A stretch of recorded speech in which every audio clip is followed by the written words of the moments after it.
आपला धर्मग्रंथ कोणता आहे, आपली उपासना काय आहे,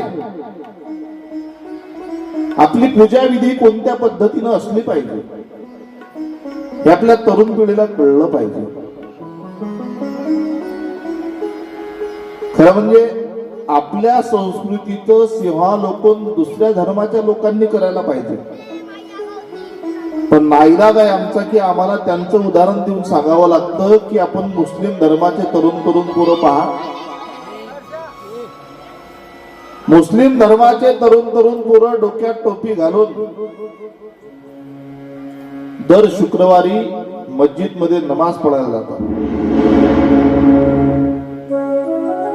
किती एकोप आहे, किती श्रद्धा आहे त्यांच्या धर्मावर त्यांची. जर मुस्लिम धर्माचे पोरं आठवड्यातून एक दिवस शुक्रवारी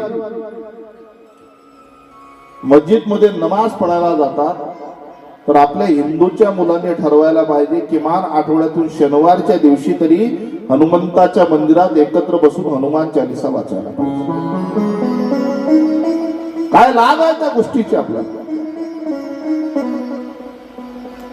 आपले तरुण पोरं फक्त नारेबाजीत पुढे गेले. शिवजयंती आली की जय भवानी आणि भरपूर पेवानी, तेवढंच चालू आहे. आपल्या धर्माची विटंबना आपण करून राहिलो.